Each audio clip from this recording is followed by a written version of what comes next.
Lido, kabun. All right, little wrap up video for Mr. Rosie.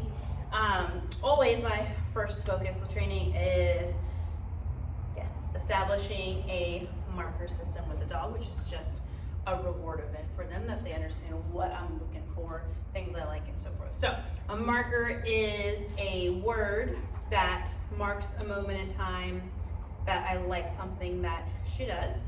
And for her, that's going to announce the arrival of food. So I want to create an association where marker equals food, so that way whatever she's doing when she hears the marker, she associates with receiving food, so that way she's more likely to repeat that behavior in the future. So I have a couple of different markers that have different meanings and expectations within behavior and what the reward event is going to look like. The big one that I focus on initially is yes, that means I like what you did, come take something from me.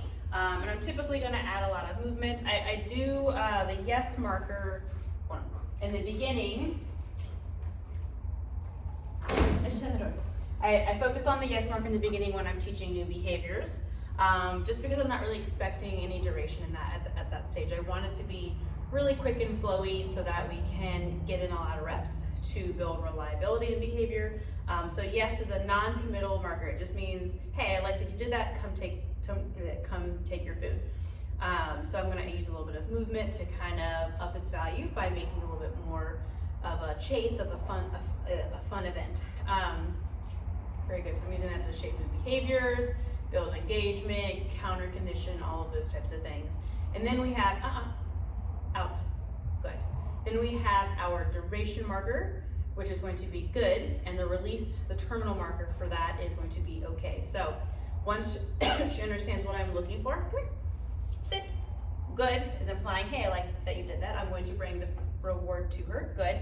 I can repeat it and keep rewarding her in behavior to build that duration, and then okay means that the behavior is over. She can come out of behavior. In order for her to understand the concept of remaining behavior, we have to, of course, release her. And then once she's ready, we'll start adding rules where if I tell her to sit, good. I'm going to add in movements to neutralize things happening around her. Good. Reward her for behavior and add that rule in of if she gets out of behavior, nope, I can put her back into behavior. Okay. The only thing that's going to release her out of behavior is that word okay. Without me interfering, I should say. Right?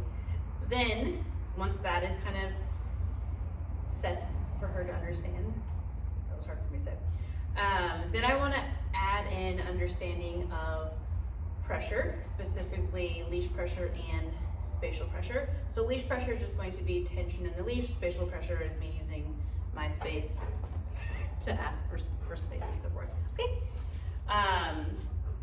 I want her to understand leash pressure and what it's asking, how to respond to it, and how to remove it. So that way I can build further reliability within behavior. So like right now, we're doing pretty much everything in the training room. We've done a couple of sessions here and there outside in front of the main building. Everything in here, there's not a lot of competing motivators. Once we start getting into environments where there's a lot of distractions and things like that, and maybe she's motivated elsewhere, and I ask her to do something and she's like, I don't care about doing that because I want to go do this over here. I want to have something where I can say, I know that you don't care about what I have to offer, but I need you to do this for me, and that is leash pressure. So if I tell her to sit and she's like, I'm barking at this thing over here, staring at this thing over here, whatever, I can say, nope, hey, sit. Good. I can add in a little bit of tension in my leash. Good. When she does the behavior, good. Okay. That tension goes away. We go back to slack, and then I can reward her for that. So compliance removes that pressure. So that's negative reinforcement, right? I am applying a pressure to ask for something. When I remove the pressure, the tension, that is what reinforces the behavior. So removal, negative, minus reinforcement, continuing to do that behavior in the future. Right, girl?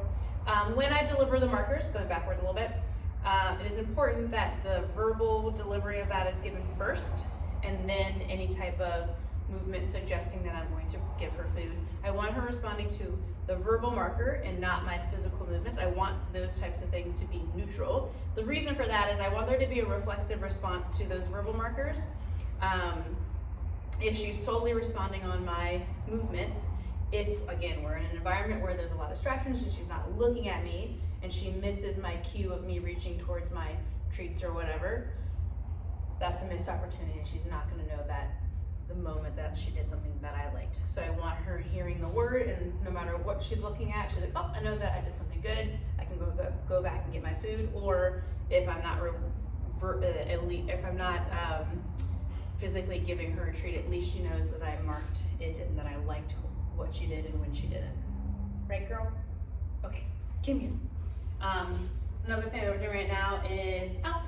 I'm trying to really help her understand the concept of, she's been giving me space. She hasn't been like really bad about jumping on me, but every once in a while it peeks out. She's really tall, so sometimes she just kind of like stands up a little bit and it's right here. So I want her to really be respectful of my space because she might get a little bit bigger, right? Lots of luring, or excuse me, before I move on to something else. It's just going to be me stepping into her space. So she's running towards me, I'm gonna move towards her, out. Yes, very good. And point away from me. I want to step into her space using my spatial pressure to ask for space. Hey girl. As far as her being like kind of weird and head shy, it's not as bad as it was. When I first met her, she was kind of like, we look with our eyes, we don't touch. So I kind of wanted her to get used to the concept of, yes, like moving around me and being comfortable with, yes, me leaning over her and things like that. And I'm hoping that that's just going to help her just be more comfortable in general with her body and spatial awareness and things like that for when we go around other people and other triggers, to help her be more comfortable with herself. Like I said before, like right now we're mostly doing stuff in the training room. Next week will be much more about going on field trips and and generalizing what she's learned in here, proofing that in other types of situations. Good. Yeah, good girl. Out. Yes, very good. So like right there. I want her to understand how to move away from me before I start applying consequences for when she does. I feel like that's not exactly fair to her. We have to make sure that we are applying consequence. Like I want to show her what I would rather her be doing, and that she can't do one thing. There needs to be a healthy balance of those two things, but I first want to make sure that she knows that moving away from me is a good thing. So that way when I do apply a consequence, she knows what she can go back to doing. Like she knows how to move away from me, and that's a thing that I'm looking for. So that I'm not just kind of like fussing at her and punishing her for things that she finds a lot of joy in doing. Right, get your tummy out. Yes, very good. What you doing? All right, I just kind of wanted to let you see her being a good girl. She's doing really well with all her obedience. I'm not doing too much with commands just yet. Lots of luring and marking and rewarding and creating good habits. Start layering in verbal commands probably when I stop recording. This is Thursday, we have tomorrow, and then the rest of the third time here. So I'm all over the place. If you have any questions, do not hesitate to reach out. You can call, you can send an email, whatever you would like. Otherwise, she's doing super well. She's out in the group, she's playing well with everybody. She's made a bunch of friends. Yeah, good girl. She's a sweet girl. All right, we're done with the video, come on.